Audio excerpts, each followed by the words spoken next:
asalaamaaleykum mbokk yi amaat mbégte di dalal tey ji suñu benn invité muy Madani Sy nekk coordonnateur convergence des syndicats du nettoiement de l'UCG sëñ bi Sy maa ngi lay nuyu. waaw Pape Sadio maa ngi lay sant di la gërëm ci invitation bi.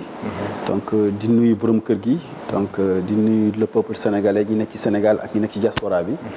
donc di nuyu ñi nga xam ne ñoom laa bokk liggéey bi muy les techniciens de surface. am mbégte toujours di la recevoir fii. waaye li mu la njëkk a laaj mooy yéen ci tabaski bi am na ñu xaw a leen ŋàññi du leen baaraam ci ne mbalit mi dafa des ci dëkk bi daal. ci ay gox yoo xam ne mbalit mi dafa des yow ñooñu doon nga leen di tontu.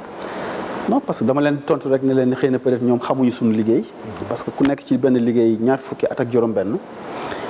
tabaski di la fekk macha allah surtout ren liñ def. buñ jaajëful technicien de surface dafa mel ni ñu ngi leen di xalab ñoo xam ne ni julliwuñu tabaski seen i kër ci mbalim lañ tabaskee parce que dañoo mettre benn dispositif bu tudd APA muy avant pendant et après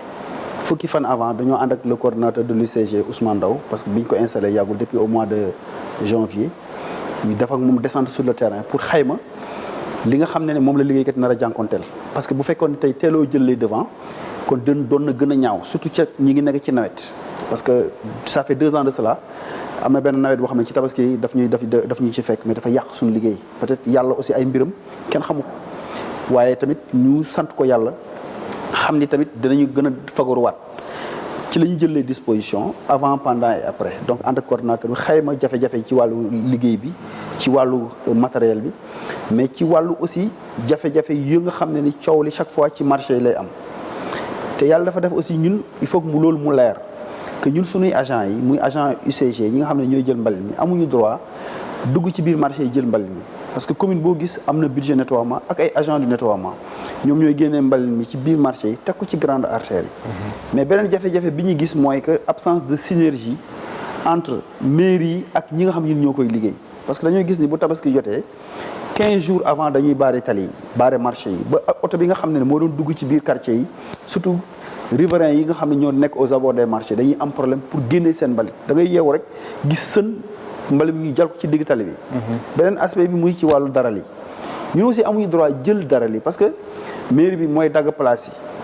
yi moo leen di fayloo ay taxes soi-disant que suñu paree dinañ ko nettoyer te ñëpp dañuy constater ne kenn du ko nettoyer bu boobaa population ñooy commencé coow. te mbalit du biir dafay wasin yàlla nag suturaal ñu ren ci presque. Avant, pendant et après, on a collecté plus de 15 000 tonnes d'ordures. Maanaam chaque jour 2400 tonnes la ñuy jël par bés. ñu mobiliser agents yi gis ni kat ren challenge la parce que kii doog a ñëw muy le nouveau coordonnateur Ousmane Ndaw c'était un défi pour lui parce que mi ngi doog a ñëw parce que test grandeur nature la woon. lu mel noonu nag su fekkee ne yow jëloo ay jumtukaay xayma li nga xam ne moom nga war a def mais bu boobaa population dañ lay ŋàññi parce que tant que nit ñaa ngi dund mbalit dafay gën a bëri ren nag. gàcce ngalaama technicien de surface ci li ñu def ci liggéey bi parce que da ngay gis ñun am na loo xam ne man dama ko seetlu dañuy nettoyer fenn ma gis ci réseaux sociaux yi ay images d'archives yoo xam ne dañ koy génnee parce que di nga gis mbali mi léegi nga ñëw ne dëkk bi dafa salté or que on a un programme dañuy liggéey le matin dañuy liggéey l'après-midi et la nuit dañ koy liggéey donc boo ñëwee gis mbali mi ci suba si su guddee doo ko fa fekk yàlla dimbalu ñu ren il n'y a pas eu de débordement parce que d'habitude dañu doon gis ni presse bi daf ñu doon ŋàññi bu saa yi ñuy yeewoo rek dañu doon gis ni Dakar dafay mel ni une poudrière mais ñi ngi sant yàlla ci dévouement bi nga xam ne ni UCG ren jël na ko ci wàllu matériel ak surtout les concessionnaires borom oto yi parce que mbali mi li may faral di wax ne ñun duñ ko lekk duñ ko naan duñ ko dugal ci suñuy poche soo amul jumtukaay le travail il est voué à l'échec mais en grosso modo ñëpp sentir nañ ne au moins Dakar am na benn xar kanam bu bees bi mu wone ci tabaski bi malgré que peut-être mënoo ne 100% de réussite la dina am quelques poches par exemple ci yenn zones yi nga xam ne dañ leen tuddee des zones de pré-collecte yoo xam ne oto bi mënu faa dugg foofu souvent ay charrette ou bien ay chariot ñooy génne mbali mi teg ko ci grande artère yi boobu waaye nag sunu agent yi day ñëw jël ko mais en tout cas en grosso modo ça a été une très grande réussite surtout par rapport ak gestion avant pendant et après. mais yéen madame lan moo tax yéen mun leen dugg ci marché yi yéen lan moo leen lié ak municipalité ba mun leen dugg ci marché yi pour collecter nettoyer. xam nga dafa am lu ñu tuddee acte 3 de la décentralisation moo ne tey il faut des communes de plein exercice mais ñëpp gis nañ ne décentraliser nañ les pouvoirs mais les moyens financiers n'ont pas été décentralisés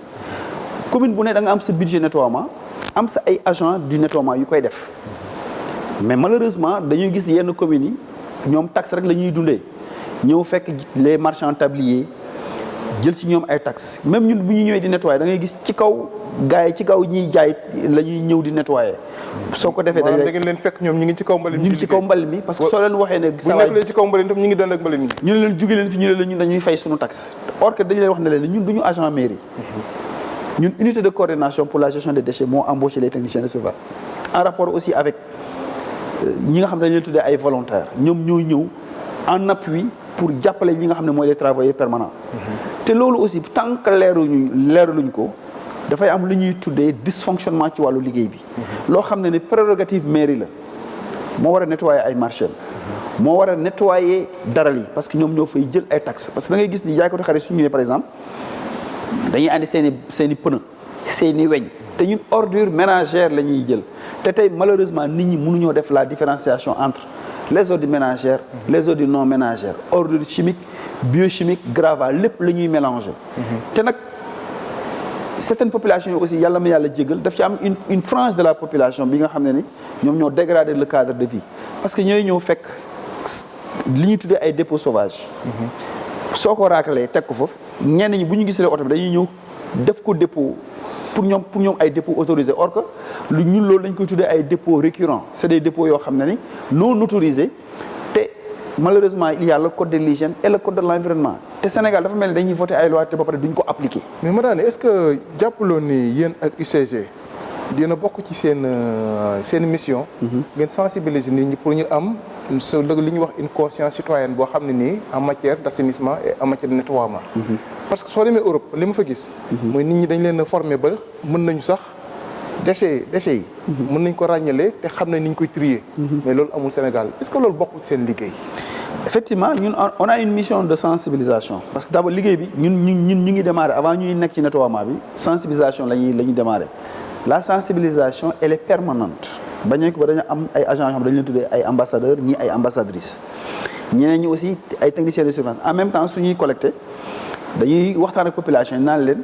foog ñoom ñu wut li ñuy tuddee ay poubelles réglementaires parce que malheureusement fi ñuy def mbalit mi sax mbalit la te li gën a sonal Sénégal actuellement nii mooy l'absence de tri sélectif mbalit mi kenn du ko trier xamewuñ mbalit bu tooy mbalit bu wow lépp la ñuy jaxase. ak jën yeeg li cette puanteur là bi ngay gis muy dégager c'est parce que nit ñi ñenn ñi amuñu une culture environnementale balaa maa day ñuy jël exemple ci Kigali loolu gàcce la ci Sénégal mais ñooñu fi la ñëwee jàng Sénégal dama ne man mi nga xam ne depuis ñaar fukki at ak juróom-benn maa ngi ci gars yi ne nañu Sénégal bavardage la ñuy def ñoo dàq dem séminaire produire ay documents. les pays limitrophes ñu dëkk à côté dañuy ñëw jël xam-xam Sénégal di ko appliquer je prends l'exemple de la Mauritanie exemple Gambie bi ñu gën a jege ak Côte d'Ivoire nga jël Ghana ak Burkina Faso ñooñu suñu demee tey ba imposer la propreté ci seen culture par rapport ak Sénégal man dama ne man loolu c'est un recul parce que mënuñoo gis sénégalais boo xam ne foo ko fekk mi ngi solo ba jekk sol ay yëre yu rafet mais boo demee fi mu dëkk le cadre de vie il est machallah lu doy waar la. parce que ñoom pour ñoom mbali mi na fi jugee mais na fi jugee. yaa ngi lor sa morom. yow yaa ngi sonal ki nga xam ne ni tey moo ñëw di la nettoyer sa kër. ñoom il préfère la collecte des charretiers ba te li ci gën a doy waar mooy que charretiers yi dafa am arrêté préfectoral buy interdire la collecte des charrettes tey dama un terrain bu mel ni terrain ASC Ñaari Tali ren terrain bi dañ ko def. sans transfert des ordures si ça n'aurait pas été la gendarmerie de l'environnement il y aurait mort d'homme parce que mobiliser nañ fa plus de 20 véhicules en stand-by pour que charrette yi bañ fa jël mbali bi këpp ko ci suuf il y a eu un déguerpissement bu fa amoon entre ASC Ñaari Tali ak charretiers yi fa nekk ba xeex am fa ba ñenn ñi commencé mën a proférer des menaces ne bu fa agent yi ñëwee dinañ leen faagaagal il fallait que la gendarmerie ñëw foofu pour que ñu mën a def suñu liggéey kon nëg ni ba léegi ñu ngi fay def ay opérations mécanisées ren nag li ñu may chance mooy que liggéey bi dañu ko def en 2 phases. La première phase consistait li ñuy tuddee nga def une collecte porte à porte régulière génnee mbali mi nekk ci biir kër yi pour que ñu mu bañ a créer ay dépôts sauvages parce que soo ko jëlulee mooy créer les dépôts sauvages yi ngay gis. deuxième phase bi la ñu tuddee ay opérations mécanisées. maanaam les gros porteurs les pelles mécaniques pour jël les gros tas yi nga xam ne moo nekk ci biir marché yi nga xam ne population yi ñoo ko def ak daral yi nga xam ne ni biñ ko raclé dafa créer ay sën. donc loolu permettre nañu ñu liggéey ko mais absence de culture environnementale bi nga xam ne tey moom la population yi nekkee. ñun moo ñu sonal de telle sorte que ñun nous ne sommes pas assermentés. nous ne sommes pas la police ni la gendarmerie te tey bu fekkee ne utiliser nga la carotte. mais il faut utiliser le bâton seen liggéey amul y a pas un caractère dissuasif. mais nous sommes en permanence en danger parce que chaque fois les travailleurs ils font l'objet d'agression physique d'agression verbale da ngay ñëw gis nit di këpp mbali nga ñëw jàpp ko mu dóor la ne la fii mbedd buur la mais buur du fanaan ci mbedd mi. tant que sénégalais yi changé wu soppi wu ñu jikko yi soo fi andee woon société bi gën a rëy ci monde bi du dem. parce que jikko yi nga xam ne actuellement moom la sénégalais yi baaxoo muy jël mbalit di ko dugal ci rigole yi muy jël mbalit di yàq ak dëkk doo weesuwul nga génne sa mbalit bàyyi ba guddi ñëw ba ci aux abords des trottoirs nga teg ko fa. en son temps Dakar dafa amoon ay bac à ordures jamono ama Sénégal. tey bag yooyu population yi riveraine ñoo kaas ñu ne saa yu bag yi feesee si la levée n'est pas régulière elle est tardive dafay favoriser li ñu tuddee ay dépôt de caisse. nit ñi au lieu que ñu këpp mbali mi ci biir caisse ci aux abords des caisses lañ koy def. donc suñ ko defee dafay am nuisance. nuisance yooyu dafa dem ba dafa sonal askan wi nee nañ la bëggatuñu les bacs à ordures li ñu bëgg mooy une collecte porte à porte oto bi klaxonné malheureusement au Sénégal soo klaxonné wul mbali mi du génn. tey oto mbali su ñëwee klaxonné wul mais mbali mi du génn. chaque fois boo klaxonné ñu saaga la waaye léegi lan la ñu bëgg soo tëddee ñu ne lu tax nga tëdd soo toogee ñu ne lu tax nga toog. mais en fin de compte moi je dis qu'aujourd'hui il faut l'autorité mu am autorité Sénégal mais Sénégal li ñu gis dafa am absence d'autorité. indiscipline notoire caractérisée d'une certaine frange de la population ci mbedd mi la ñuy tuur dugub ci mbedd mi la ñuy tuur ndox ci mbedd mi daal sonn na quoi. ñun ñi nga xam ne ñoo koy liggéey dañoo liggéey ba dee. te or que les techniciens de surface à eux seuls ils ne peuvent pas nettoyer te ren mobilisation bi UCG def pour que Sénégal ou bien Dakar change benn xar kanam c'est parce que quelque part dañoon gis ni amul harmonisation au niveau des capitales régionales. mais ren boo xoolee y a ce qu'on appelle le PNGD le programme national pour la gestion des déchets. bi nga xam ne UCG moo koy gérer en rapport avec les capitales régionales tey boo xoolee yenn capitales régionales yu bëri. am na lu wàññeeku parce que au moins fexe nañu ba góorgóorlu pour que au moins Sénégal conscient que ni dëkk ci dëkk bi dafa dëkk bi moo ko gën. mais est-ce que du jar yéen par exemple en collaboration avec l'UCG ngeen def ay jéego dem ci maire yi. ngeen xool ni ngeen collaborer ba yéen ngeen mën a accéder ci marché yi. parce que yéen fi leen dutee baaraam rek daanaka ci marché yi la ëpp. te boo ko solee effectivement parce que boo seetloo c'est parce que li nga wax effectivement Pape nit ñi xamuñu li xew. gis nga acte 3 dafa ñëw. andi loo xam ne bu fekkee ne lëkkaloo amul parce que ñun lu ñu xarañ am na loo xam ne rôle mairie bi la te ñu bëri dañoo yaakaar ne mairie bi wuti ji ay kayitu juddu la kese déedéet politique tey boo seetloo c'est l'art de bâtir la cité l'art de bâtir la cité fexe na ba gestion du cadre de vie fexe ba sunu marché yi mu nekk ay marché yu wuteeg li xew fii Sénégal tey en Europe boo fa demee marché dafa am heure bu ñuy xëy ak heure bi ñuy wàcc. Ici nos marchés sont devenus des marchés dortoirs. dortoir la de. sunu marchés yi sont yàlla jégal sont devenus des lieux de débauche. mbali mi fay génn du mbalitu marché souvent ordure ménagère mooy génn ci biir marché yi. et ça pose problème donc loolu taxoon ñu préconiser woon les assises du nettoiement. benn ndëpp bu mag boo xam ne état du Sénégal dina toog collectivités locales yi toog concessionnaires yi travailleurs yi UCG ak. ñi nga xam ne seen xel màcc na ci wàllu cet. ñu am un schéma directeur par exemple ñu ne à l'horizon 2027. lii lañ bëgg suñu capital lay mel. mais Madani foofu man naa ci dagg tuuti xam nga Sénégal ñun dañoo am di organiser ay assises organiser ay colloques ay réunions waaye application bi mooy poser problème. mais est-ce que du woon jar ngeen identifier problème yi tel quel poser ko de manière concrète ngeen xool ni ngeen koy régler parce que loolu assises yi presque dans tous les secteurs. am na ay assises. mais problème mooy application boo demee dans le secteur de l'artisanat dans le secteur du tourisme dans le domaine du sport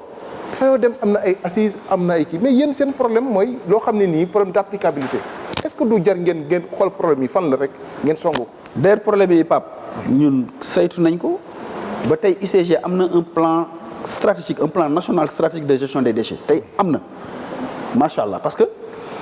plan boobu moo lay permettre yow sa wàllu bopp nga xam mbalit mi naka lañ koy jëlee parce que mbalit li c'est une richesse. du rek këpp tuur yi. mais est-ce que UCG am na levier yu mu mën a mu actionner pour que mbalit mi nga xam ne mi ngi ci biir marché bi yéen ngeen génne. mais effectivement levier yaa ngi fi xam tu sais pourquoi parce que mooy li nga wax sànq ci sa njëlbeen wax muy collaboration bi war a am entre mairie yi ak ñun. sànq dama lay wax na leen ni am na ay mairies yuy collaborer mais par contre il y a d'autres mairies qui ne collaborent pas là moo leen intéressé le côté pécunier moo leen intéressé normalement lu mel ni fête su ñëwee ñoom war nañoo toog xayma par exemple mbooloo mi fa nar a ñëw ku wax tabaski wax surproduction d'ordures ku wax tabaski wax occupation anarchique de la voie publique ku wax tabaski wax indiscipline notoire caractérisée ku wax tabaski nag wax mobilisation des moyens humains des moyens financiers et des moyens techniques donc loolu bu fekkoon ne mairie yi par exemple ñoo nañ toog ñu ne ñun en tout cas UCG ñun li nga xam ne suñu wareef mooy mobiliser le personnel mobiliser les moyens par exemple la logistique une mission des moyens mbalit mi duñ ay loxo mënu ñu ko fa jël il faut ay moyens. il faut des moyens. mairie bi aussi am na ay moyens moyens mooy que ñoom it am nañu du personnel am nañu un budget par exemple tey ñu ne nañu intéressé ñi nga xam tey ils se sont portés volontaires bay seeni kër tabaski wuñu xëy ñëw ne on veut une ville propre à l'image des autres capitales xam nga du moins du monde ñu toog bu ñu ko xaymaa dinañu permettre au moins ñu am benn synergie d'action tant que cette synergie d'action amul gestion taf yëngal mooy am éternel recommencement mooy am na ay maires yu ñu comprendre qui sont en phase avec l'UCG dañuy ñëw discuter ak ñu ne ñun on voudrait que ngeen jàppale ñu ren ci sunuy marché parce que il y a des mairies yoo xam ne seen gestion yëpp ci taxes yi ñuy jëlee ci biir marché yi la. waaw fa lañ koy jëlee. tant que amul une organisation entre les acteurs que nous sommes ñi nga xam ne ñooy jël la collecte porte à porte tant que aussi organiser wuñu les forailles parce que da ngay gis ni bu tabaski jotee fu ne foraille du ma dara lay doon. normalement tey waroon nañu organiser par exemple ñu ne des sites dédiés ñu ne kat par exemple benn site ñëpp lañ fay daje pour ñu jaay fa xar au moins pour par rapport ak l'état d'insalubrité de nos quartiers. rationaliser espace bi. voilà très bien espace urbain. très bien donc tant que loolu aussi amul. mais ñun on fait notre travail ñu trouver d'autres gens qui font le même travail que nous. waaw parce que ñun dañuy gis ne da ngeen nettoyer dem gars yi xëppaat mbalit mi. mais ba pare li ci gën a yéeme mooy que ñun on a toujours ça fait man plus de 15 ans que j'attire l'attention des autorités sur la gestion des marchés. marché dafa war a am heure xëy heure wàcc tey y a un problème d'insécurité dans certains marchés souvent li ngay gis mooy am na ñoo xam ne dañ leen tuddee les fouilleurs de poubelle am na ay populations yoo xam ne suñu ñëwee par exemple tey nii ñi dëkk ci biir aux abords des marchés suñu ñëwee ñu baare tali bi amuñu sax fu ñu génn pour seen mbalit pour oto bi jël ko ñooñu laa la wax sànq ne ils préfèrent déverser les ordures en pleine rue bàyyi ko fa wala ñu gis ni réseau d'assainissement bu défectueux je prends l'exemple du marché des HLM on a eu un problème sérieux ak ay fosses septiques nga ñëw di nettoyer douche yi ay fosses yu yàqu mais nit ñi di jaay ci kaw. ndax parce que boo marché Gueule Tapée bu Parcelles Assainies moom dafa nekk moom daanaka moom. loolu moom jéggi na dayoo de. mais ñun problème bi ñu ci am mooy que il paraît que dafa mairie xam nga li dafa am lu ñu tuddee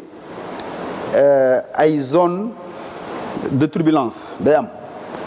zones yi nga xam ne c'est des zones de connexion da ngay gis par exemple ni tey bu ñu ñëwee normalement képp ku jiitu c'est des zones li ñu tuddee des zones frontalières. képp ku fa jiitu da nga ko war a ñëw ñu jël mais bu fekkee ne par exemple ñaari mairie yu fa nekk du ñu laalee.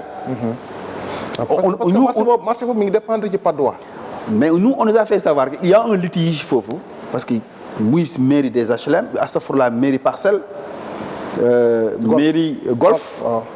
ak Patte d'Oie da ngay gis ni souvent dafa am ay conflits d'intérêts yu fa am mais su conflit d'intérêts amee population yi ñooy non seulement ñooy subir les pots cassés. ñun aussi en tant que travailleur souvent da ngay ñëw di ko def mu am ay opposition souvent da ngay gis scission am ci au niveau des maires. ñii xëy taxawee à droite ñii taxawee à gauche yow nga ñëw bëgg a def léegi ñu ne la bu laal mbal mi bu ko fi laal. soo ko fi laaloo léegi nga gis mu créer benn coow loo xam ne bu boobaa kan la ñu dañ naan waa UCG ñoo ko liggéeyal or que il y a des conflits entre les maires te entre les maires nous on ne voudrait pas s'immiscer dans des considérations politiciennes. ñun nous ne sommes d'aucune obédience politique. jëluñu mbalitu APR jëluñu mbalitu PDS jëluñu mbalitu PAI ñun mbalitu askan wi la ñuy jël su fekkee ne maires yi ñoom si ay maires jiwuñu seen biir ba mu nar a gàllankoor suñu liggéey il faut que autorité centrale parce que mairie démembrement état la. il faut que état aussi jël ay responsabilités pour permettre aux techniciens de surface que nous sommes ñu def suñu liggéey na mu waree mais soo ñëwee fekk ay tendances politiques entre les maires ba mu yàqal la sa liggéey mais bu baax askan wi ñoom ñooy sonn rek. mais nga jàpp ne jàngoro ji ma daani si jàngoro ji mooy ñàkk concerté wu entre acteurs yi population yi ak autorités yi. effectivement loolu effectivement am na parce que tey su concertation amoon au préalable li may faral di wax ne reer bëccëg lañ koy toog waaye guddi lañ koy lekk. wat gaal ak yëgoo si on veut des quartiers propres si on veut des villes propres ou bien suñu bëggee Sénégal émergent bi ñuy wax li ci njëkk am mooy créer un cadre de concertation d'abord le cadre de concertation il doit être permanent. waxtaan du mës a dakk parce que tant que nit ñaa ngi dund mbali bi dafay gën di bëri tant que nit ñaa ngi dund da ngay gis ay quartiers yu bees yuy juddu souvent aussi c'est des problèmes da ngay gis jékki-jékki ñu ne la il y a des quartiers yoo xam ne oto bi du fa jaar donc bu fekkee ne yow sa wàllu bopp suñu schéma d'organisation bi nga xam ne mettre nañ ko en exergue si ça ne tient pas en compte ci yenn développement population yi ak aussi li nga xam ne mooy plan d'aménagement bi nga xam ne moom moo nekk ak aussi li liggéey bi di maire bi war a liggéey su lëkkaloo amul mooy li ma la wax sànq gestion taf yëngal mooy am moo tax tout le temps li tubaab di wax ne la répétition est pédagogique nañuy fàttali ndëgam fàttali dafay jëriñ tant que ñun du ñu fàttaliku nit ñi ne que lii ñuy liggéey ni askan wi moo tax ñuy jug parce que tamit set ci jaamu yàlla la bokk soo wérulee munoo jaamu sa borom soo setulee munoo jaamu sa borom donc nag bu fekkee nag am na ay góor yàlla ay góor ak ay jigéen yu la koy defal ne serait-ce que yow war nga fexe ba mettre leen ci ay conditions yu leen di permettre au moins ñu def seen liggéey na mu waree mais bu fekkee ne liggéey bi loo gis rek il y a des calculs derrière mais ça fausse automatiquement du moins les données mais gis nañ ne tam yenn quartier résidentiel bi bu oto bi corné dafay indi ay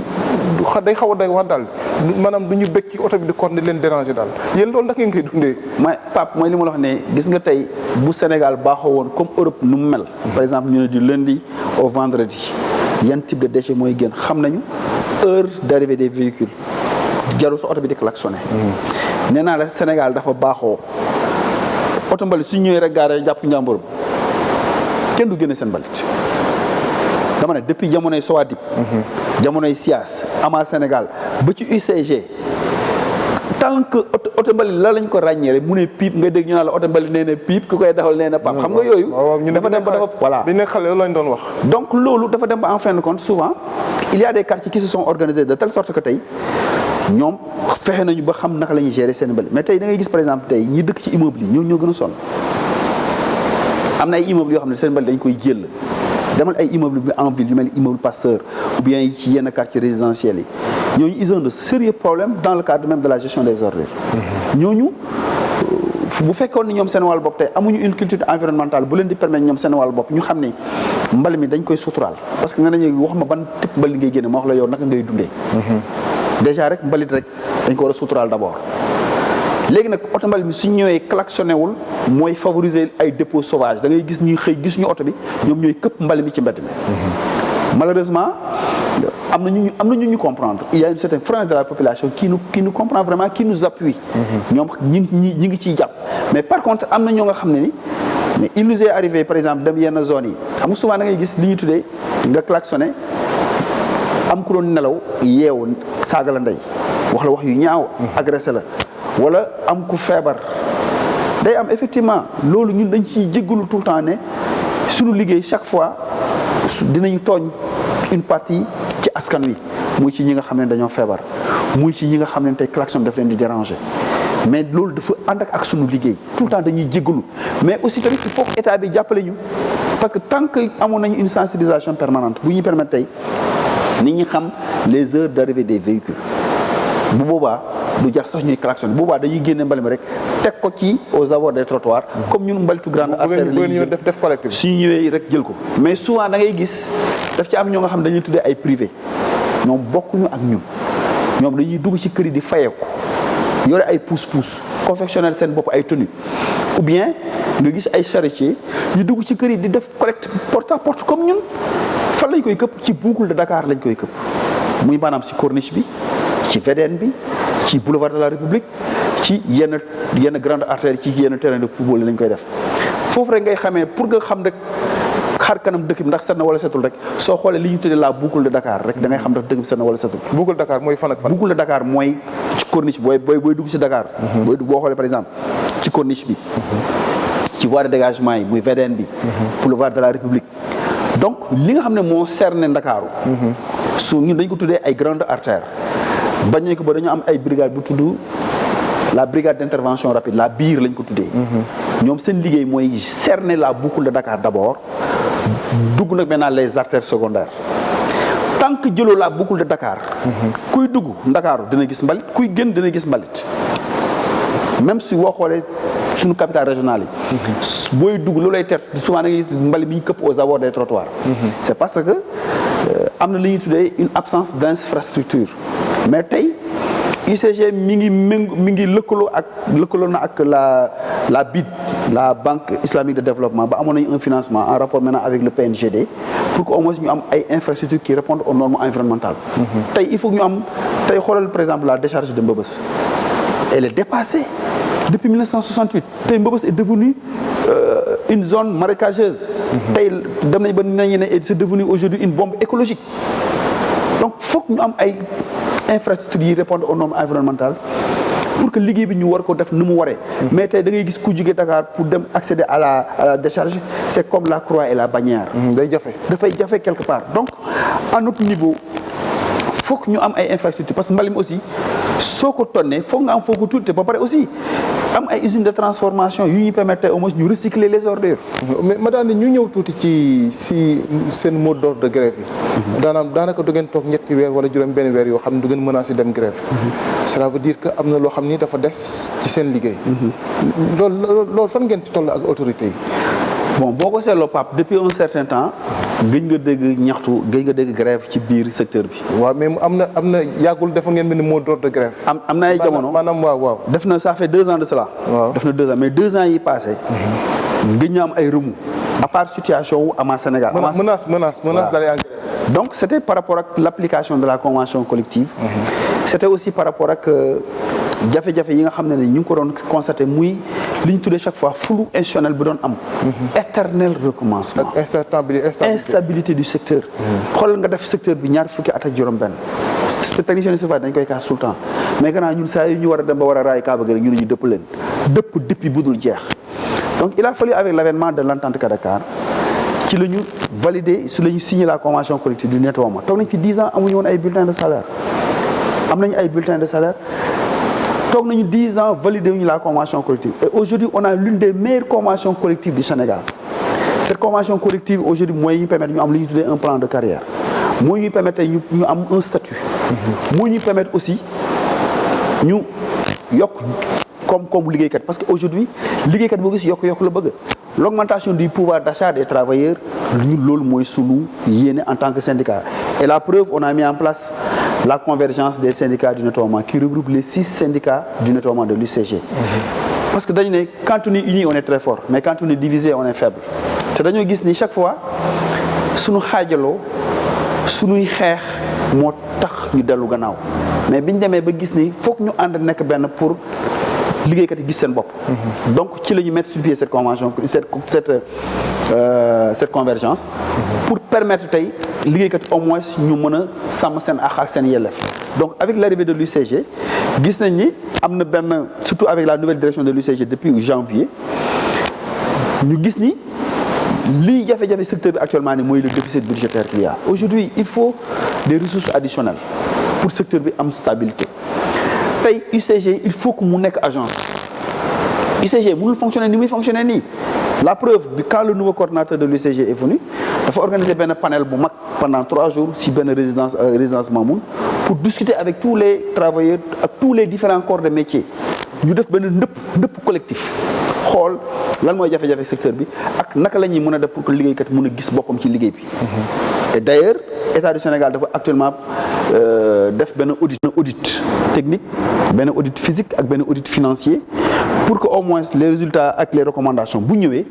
ñu ne kat lii mooy jafe-jafe liggéey bi parce que ñëpp gis nañ ni travailleurs yi kontaanuñu. État du Sénégal kontaanul concessionnaires yi kontaanuñu population yi kontaanu waa léegi bu ñëpp kontaanulee fu ñu jëm. looloo tax nag ñu ne suñu booloo nekk benn dina permettre au moins UCG par rapport ak politique bi nga xam ne moom la nar a mettre en exergue pour permettre une stabilité du secteur muy fexe ba yokk salaire u liggéeykat yi. ma daal ni si li ñu cërale woon ci waxtu jeex na maa ngi lay sant di la gërëm te di kontaan si ñëw bi nga fi ñëw ma fàttali ni yow yaay coordonnateur convergence des syndicats de nettoiement de l'UCG. en tout cas di la gërëm di la sant. merci di gërëm vraiment technicien de surface yi. di leen ñaanal yàlla na yàlla barkeel seen liggéey. et di ñaan yàlla aussi notre ministre de tutelle. muy le ministre de la gouvernance territoriale. ak le coordonnateur de l'UCG. yaakaar gi technicien de am si ñoom mooy fexe ba sàmm seen ak seen yelleef. donc je vous remercie. jërëjëf Pape. merci.